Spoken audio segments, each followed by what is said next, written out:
I became deaf when I was 6 due to spinal meningitis. Finding my identity was a real struggle. I was born hearing, and my family was hearing, and my first language was English. I was already reading and writing. I had that attitude that I was better and smarter than the other deaf kids. Obviously, that was very wrong, but that was my attitude at the time. I also had an attitude of wanting to please my mother, please my hearing friends. I tried so hard to fit in. That was a real struggle. I felt stuck between hearing people and the deaf people, trying to fit in both places. Then in high school, the summer between my sophomore and junior years, I attended Camp Mark 7.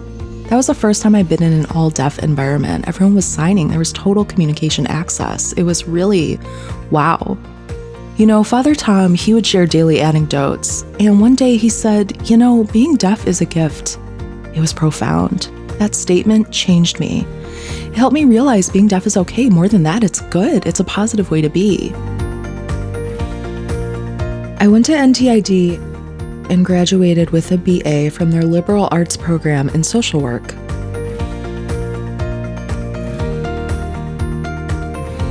When I was in college, I decided to become involved in pageants. Today, I don't support that, so I feel like they're demeaning to women. But back then, it was a popular thing to do and created opportunities for deaf women. So I became involved in Miss Deaf America in 1988. That was the same year as DPN, the Deaf President Now movement. So the interest in deaf people around then was high. When I won, I started traveling a lot. I went to deaf schools, mainstream programs, and met deaf leaders and deaf people everywhere. This was a wonderful growth opportunity for me. All of that networking created an opportunity for me, my first job at Sprint. I started with Sprint in 1991. My self-concept as a woman has changed, and it changed with the times. I remember that when I finished my time with Miss Deaf America and went back to work at Sprint, my second day on the job, some male coworkers made disparaging comments about the fact that I'd been Miss Deaf America. It was unsettling because I realized the meaning behind the comment. It wasn't positive. So I've seen the role of women in our country changing, and I've changed along with them. As another example, I remember when I was living in Sioux Falls. I was watching Oprah on TV, and she said, "I don't care how successful your marriage is, every woman should have their own bank account." That made a big impression on me. I went and opened my own bank account. As the country changed, as women in general changed, I changed too.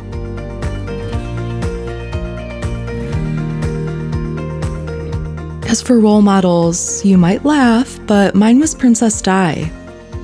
I loved her. I loved her. I cried when she died. I cried mourning her. She was so compassionate. When she visited the first AIDS patients, with the media in tow, I saw that she knew exactly what she was doing. She'd bring her kids to help out homeless people. She changed the British monarchy. And I think that she changed the world through her own compassion and teaching compassion. I just love her.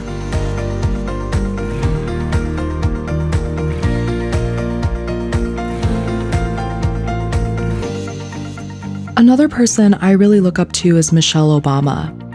With her journey to becoming the first Black First Lady, the first Black woman in the White House, I enjoyed her book Becoming, a fascinating read.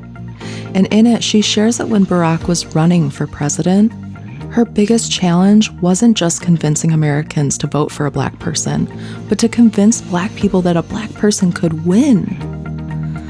I was reminded of our community needing to remind ourselves of our capabilities and to uplift ourselves. The CSD leadership team are among the best, most brilliant, and talented people I've worked with. Everyone is so skilled in their own area of expertise. They're such a passionate and dedicated group of people.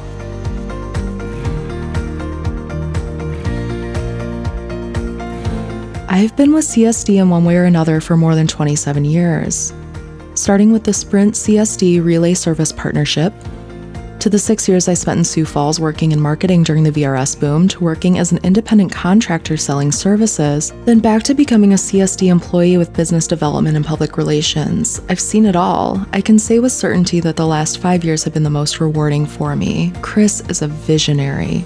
We went from brick and mortar to virtual. We established new programs to focus on employment. We changed our mission focus from communication access to changing the perceptions of deaf people and addressing under and unemployment. There have been huge changes, and I've witnessed that evolution. I've seen us redefine ourselves as a social impact organization. Wow, it's been an amazing ride.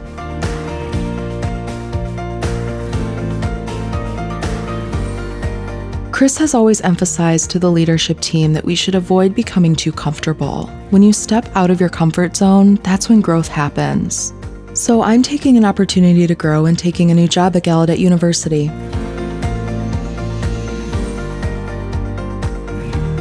Wow, I don't know if I can talk about Chris without crying.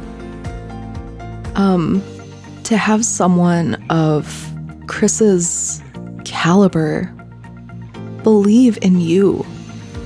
He gave me opportunities and backing when I needed it, and offer his guidance when it was needed, and to do it so brilliantly.